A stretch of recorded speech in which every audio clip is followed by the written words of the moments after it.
Baik. Kita serahkan kepada pengerusi untuk melihat soalan.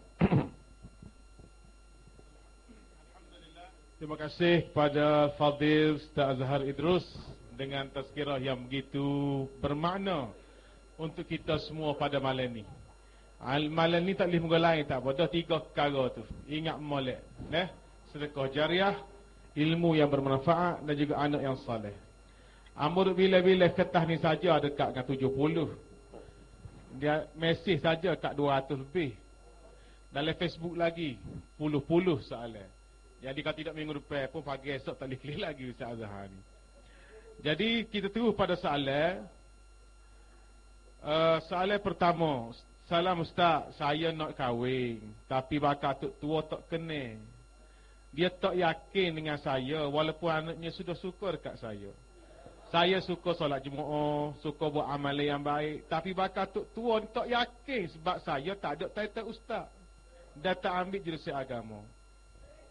Ya, Ustaz, ada tak doa atau ayat yang boleh saya hembus kepada bakal mertua saya terima? Bagus. Ingat soalan kamu. Oh, ayat nak buah tamuka. Itu soalan pertama. Nakal bunyi ni. Baik. Dia kata dia bukan lulusan agama, jadi bakal mertua dia tak boleh terima dia. Dengar molek. Sebab itulah dalam pemerintahan tidak wajib ulama. Nak jadi ketua negara tak wajib ulama. Sama ada umara ataupun ulama. Tetapi bila kita tidak ulama, kita kena wajib ada penasihat daripada ulama. Kerana segala-galanya agamalah pembimbing. Nah, dalam kehidupan rakyat biasa agama bimbing, dalam kehidupan menjadi seorang ketua negara pun juga agama juga yang membimbing. Contoh-contoh yang diberikan, kita jumpa ramai daripada ulama-ulama yang anak-anak mereka ni tidak semuanya kahwin dengan ustaz.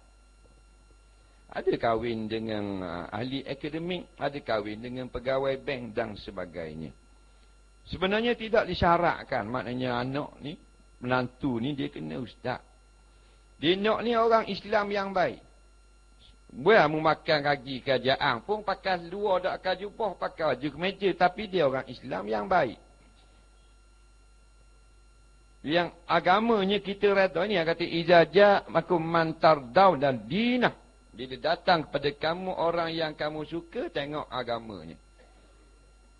Mantardau ni bukan ustaz. Mana orang yang jaga agama.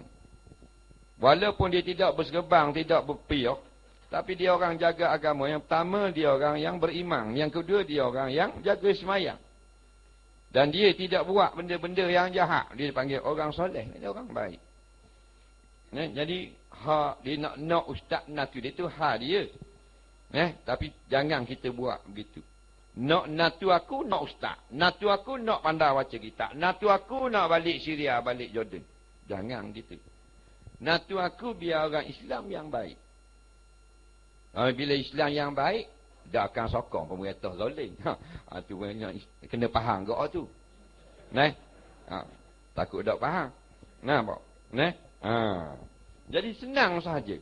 Inilah menyebabkan kadang-kadang berlaku masalah bagi anak-anak muda. Dia baik dah dengan lelaki-lelaki ni 4 tahun buat degree, kenal di IPT, mesra dah, mana saling-saling suka, balik kabar ke mak tak setuju. Mak kata, kita kenal aku ingat nak pergi ke Pak Long, mak duduk Tanah Merah. Pulak dah. Kawan ni serasi dah. Hak mana tak kenal, baik kira lah. Itu caranya, biar mudah. Zaman Rasulullah, mudah sangat, tak sampai seminit nikah. Kabar Rasulullah, saya nak kahwin dengan ni, Nabi kata, cari belanja sikit. Dia belanja, kahwin. Nah. Ni payah nak boleh kahwin. Begitu begini. Mak dia kata, gini, tak pakai motor, tak boleh. Natu kita ni, kamar pakai kacil. Pulak dah. Dia mak nak belaki ke pada dia ni? Ini masalah. Biar jadi mudah. Sebab tu dalam kitab Al-Quran kata, ayah tak mau jadi wali. Kabar ke mahkamah syariah. Dewi wali hakim. Boleh lagi. Jadi, pada semua, permudahkanlah. Jangan payah. Kerana Nabi pesan, mudahkan. Jangan payahkan. Jangan main tetap. Mesti kena hafal Quran. Mesti kena ni. Jangan. Minta yang baik sebagai menantu. Wallahu a'lam. Soalan yang kedua, perempuan haram membaca Al-Quran kerana haid. Tapi kalau untuk belajar Quran, adakah haram juga? Baik. Masalah baca Quran dalam haid tidaklah berlaku ijma' di kalangan ulama'. Sebenarnya kita tengok, kita rojok dalam kitab-kitab fiqh. Jumhur ulama' mengatakan dilarang. Bila dia ni pelajar, dia belajar menyebut.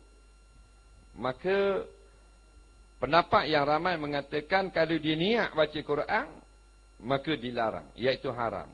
Tetapi kalau dia tidak niat baca Quran, maka tidaklah haram. Itulah sahaja caranya bagi pelajar-pelajar yang terlibat dengan Quran. Wallahu a'lam. Saya menjual beras Thailand. Satu guni beratnya 24 kilo.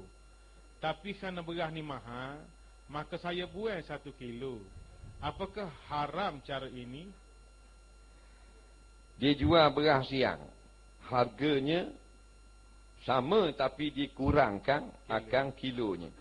Jawabnya, adakah pelanggan itu tahu bahawanya berat tidak sebagaimana yang tertulis daripada karung. Kalau karung tulis 20 kilo, sebenarnya 19, maka hukumnya haram. Nak ambil untung boleh, beritahu. Beras ni beras molek ni, jadi kita ambil untung. Tak usah buang beras, naik harga. Nak, boleh. Nak beli, boleh beli. Tak ada masalah. Kerana tak wajib orang makan beras mahal. Tak wajib orang makan beras sedap. Beras biasa pun boleh makan. Tapi kalau semua beras kita buat harga lebih kurang, tak boleh. Kerana ini bahan ruji, benda yang penting. Tapi kita ambil yang sedap-sedap saja, kita naik dengan keredaan orang membeli, hukumnya harus. Jangan main kurang timbangan gitu, takut masuk dalam ayat mengurangkan timbangan. Wallahu'alam. Assalamualaikum Ustaz, saya nak tanya, saya tunai dengan seorang muslimat, kemudian dia bagi tempoh 2 tahun lagi baru nak nikah.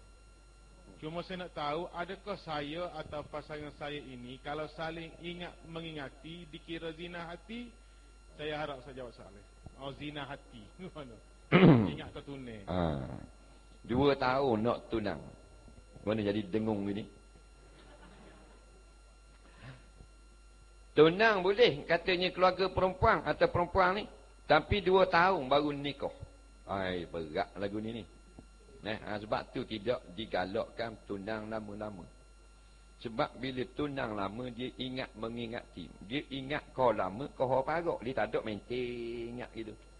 Nak seminggu sekali, dia akan hantar mesej. Buat apa tu? Anu jawab, tidur. Lepas tu minggu depan pula. Dah. Jadi Islam ni syadul zara'i. Dia nak menutup pintu kerosakan. Jadi kalau ingat, tak ada apa hukum salahnya. Kita ingat kepada kawan perempuan kita hak sama universiti, tak ada ulama kata haram. Yang haram ini mengundang syahwat. Nak kata jadi zina hati, tidak. Zina hati ni kita bercita-cita, kita duduk khoyal, duduk tiung dengan awek kita, pada awek duduk tidur rumah dia, kita duduk khoyal saja dengan bawah pokoknya. Ni aku tengah pegang peha ni. Ni aku tengah korek hidung dia ni. Nampak? Tu zina hati. Tu zina hati. Tapi kalau kita ingat seorang perempuan, bukan zina hati. Mengingat tentang keindahan tubuh dia, itu zina hati. Teringat ke dia, tidak zina hati. Wallahu'alam. Soalan berkaitan dengan wakaf. Ada 2-3 soalan. Yang pertama, apa makna wakaf? Yang kedua, beza wakaf dengan hibah. Dan tiganya, apa hukum seseorang mewakafkan tanah tapi tak tukar nama tak gerai. Bila ayah dia mati, anak-anak ni dakwa tu tanah anak-anak. Yang pertama makna wakaf. Wakafung. Bahasa Arab. Wakaf ni makna berhenti. Waktu tengah ngaji Quran, baca. Dia kata, mu wakaf sini. Maknanya berhenti situ. Bukan makna lepas ngaji Quran hidup tak wakaf. Maknanya wakaf ni berhenti. Sebab tu bila orang jalan lengah, berhenti satu tempat. Akhirnya tempat tu orang buat gerai. Gerai tu orang panggil wakaf. Pasal wakaf tempat berhenti. Jadi wakaf ni maknanya kita menghentikan milik kita jadi milik Allah sampai kiamat. Kita ada bangunan, kita pun kata, aku jadikan bangunan ini wakaf kerana Allah. Atau aku jadikan bangunan ini masjid, maka jadi wakaf juga. Maknanya bila dia kata gitu, dia telah mewakafkan harta itu artinya dia telah menghentikan sejak pada hari itu, terhenti dah jadi milik dia. Mula saat itu telah jadi milik Allah. Bila telah jadi milik Allah, haram jual, sewa dan sebagainya, mereka untuk kepentingan wakaf. Jual tak boleh sama sekali. Dan saya kata kerajaan nak jual, PBB pun tak boleh jual. Kerana harta wakaf kekal sampai kiamat. Dan benda beza dengan heboh. Heboh ni kita beri saja gitu ke orang. Nak, kita bila kita jalan-jalan, kita tengok comel tapi keledar, kita beli 2 tik. Kita sutik warna hijau, hak biru beli sutik. Tak? Kita buat balik, jumpa je kaki, heboh ke dia. Ni ambil lah ni wi kemung ni. Dia kata apa, saya terimalah, tu panggil heboh. Bukan wakaf tu, wi saja. Kemudian pula, ayah wakaf tanah, wakaf rumah, wakaf sejik, wakaf surat. Waris ni tahu. Tetapi bila tuan punya wakaf mati, tidak dibuat surat. Bila tidak dibuat surat, maka tidaklah jadi harta wakaf atas kertas. Tapi tetap wakaf di sisi Allah. Anak-anak tujuannya supaya boleh dijual. Jual bukan nak tukar dengan roti, pelatak tak. Nak tukar dengan duit. Ini banyak berlaku di dalam negara kita. Akhirnya, atas kertas tu tak ada, maka dijual.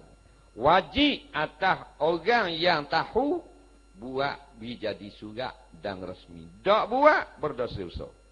Sama macam orang yang tukar nama bank anak akak. Siapa yang tahu, wajib kena tukar semula atau report. Dia tahu dia buat senyak, dia berdosa. Maka dia tahu dah harta ni wakaf, dia buat senyak, tak buat bersurat, dia berdosa. Tanggung sampai ke kiamat. Jual, haram. Dosa 7 keturunan, 1000 keturunan tak habis, makan haram. Tak berkat semua. Harta wakaf, tak boleh buat jual gitu. Nak ambil jalan, nak buat harta, kena ganti. Kerajaan nak buat jalan tu harta wakaf. Sebab tu wajib nak tahu hak ni surat hak toki kita, wakaf dah, pergi buat jadi surat. Akak supah 10 rial, nak jadi ada surat mahkamah, memang harta wakaf. Kalau kita ada agenda lain, tak ambil buat surat, kerana nak bagi saka pembahagian tersebut tidak sah. Batulah kitab-kitab faraid, di antara yang menyebabkan tidak sah faraid, harta wakaf. Bagi juga harta wakaf. Faraid itu tidak sah, wajib dikumpulkan semula. Wallahu a'lam. Baik, Ustaz. Rasa ni mak repik tu soalan. Apa hukum jadi Tok Imam tidak berkhatam? Tak jawi lah. Tok Imam. Tok Imam dia tak sunat. Tak sunat. Tak khatam. Quran khatam. Angry Bird tak khatam. Tak.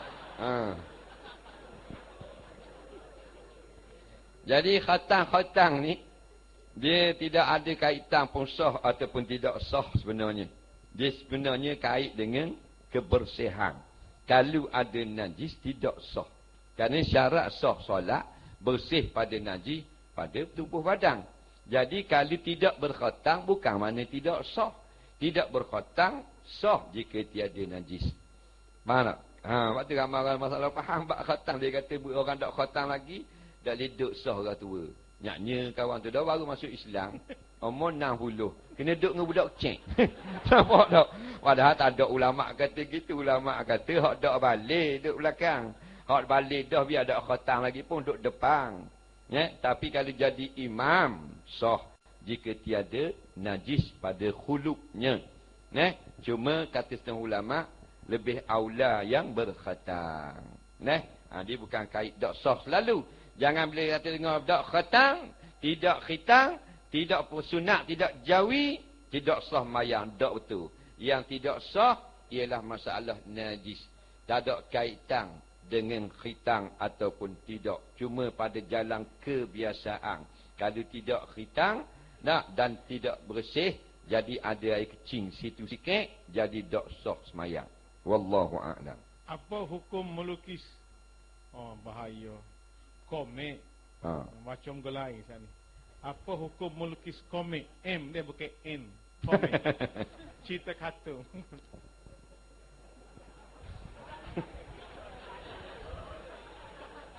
Cerita kartun. Lukis komik. Komik kartun dulu lah.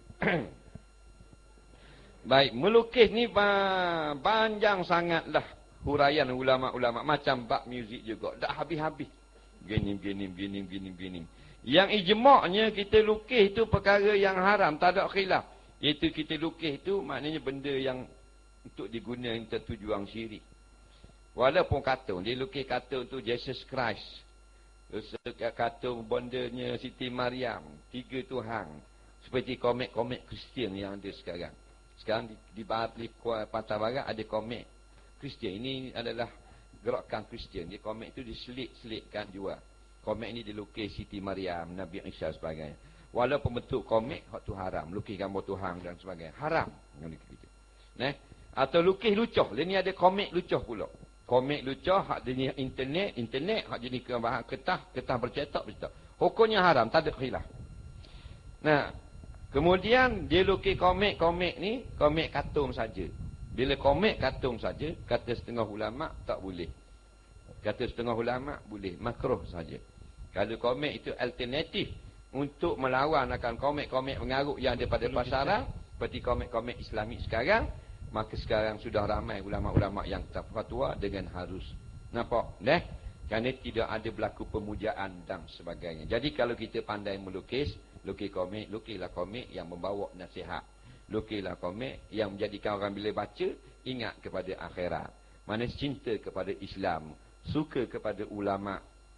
Gunakanlah kepakaran kita lukis komik. Untuk kalau kita nak tulis kitab tak pandai, kita lukis komik. Tapi lukis komik pun rupanya ada pahala di sisi Allah. Wallahu a'lam. Apa hukum pakai tatu palsu, Ustaz? Tatu palsu. Tatu palsu. Tatu palsu. Tatu ni ialah satu perbuatan yang dilaknat oleh Allah Subhanahu wa taala. Yang pada asal hadis ini tatu hak sebenar yang dicacah tubuh ni. Dulu sakit buat. Luka banyaklah dan sakit. Kerana dia punya jarum dia kasar. Sekarang ini tak sakit mana? Dibius. Lepas tu ramai orang Islam yang terlibat. Di Singapura, siang. Muslimat kita buat tattoo. Makna muslimat ni bukan maknanya hak berjubah. Tapi wanita-wanita Islam Singapura. Bukan semua, tapi banyak dah. Dia orang Islam. Dia muslimat. Nak buka badan depan pencacah kafir laknatullah. Di kedai-kedai dengan bayaran yang mahal. Dahlah dia tu kena laknat. Kena buka seluar baju pula. Dan yang tukang tengok tubuh dia, orang kafir. Inilah kesudahan. Nampak? Yang patut kita berasa cemburu. Walaupun kita di Kelantan ni jauh. Tapi ni berlaku. Bila siap tattoo berjalan. Pakai seluar neleh. Nampak perut sikit, ada gama nampak. Pakai labuh gini nampak sikit. Atas pada kopek ni, ada ikan. Ini semua ni haram. Kena laknat belaka. Ruginya umat Islam. Kena dia tu Islam. Perempuan pula yang kita wajib jaga. Kena buka baju pula. Kena bayar pula. Dan hak tu boleh tengok pula. Tengok tubuh perempuan telanjang. Islam. Dan orang yang telanjang tu kena bayar pula ke dia. Hebat ni. Tipu daya orang kafir. Pak kita ni ada juga. Tapi bukan tattoo. Baju-baju. Hak jenis dedah aurat. Ini kita nak sebut. Baju-baju kecil. Baju apa hak budak duk pakai lah ni. Budak puang. Dia nak nedahkan aurat. Dia kena bayar pula. Pada toke-toke kafir laknatullah. Dan kalau orang tu bukan Islam. Buat baju dia kena bayar. Baju ini dua dalam satu. Yang pertama dapat untung. Yang kedua dia dapat menelanjangkan tubuh muslimat anak-anak orang Islam di bumi Malaysia. Jadi tattoo yang palsu dia boleh cabutlah ataupun boleh dicanggalkan. Dia tidaklah masuk dalam tattoo yang menyebabkan tidak sah solat. Tetapi hukumnya sama, tetap haram. Kerana dia telah membuat perkara yang pada asalnya dilarang, iaitu melukis pada tubuh. Elak haramnya dua. Yang pertama, tak sah wuduk dan mandi. Elak yang kedua, iaitu meniru perbuatan orang kafir. Jadi haram juga situ. Walaupun tak boleh. Sebab ada orang kata, kalau kita pakai benda palsu, macam rambut palsu, dia kata tak haram. Mereka puang, dalam dia rambut. Luar dia tak mau pakai tudung, dia pakai rambut palsu. Ada orang kata tak haram. Yang sebenarnya haram juga. Sebab walaupun tak nampak rambut dia, tapi orang akan kata dia mendedahkan aurat. Maknanya dia membuka pintu fitnah. Faham? Jadi tak jangan buatlah. Benda-benda palsu kita tak payah tattoo lah. Tak payah. Itu benda hak Nabi laknat. Hak palsu, hak betul, tak usah buat. Wallahu a'lam.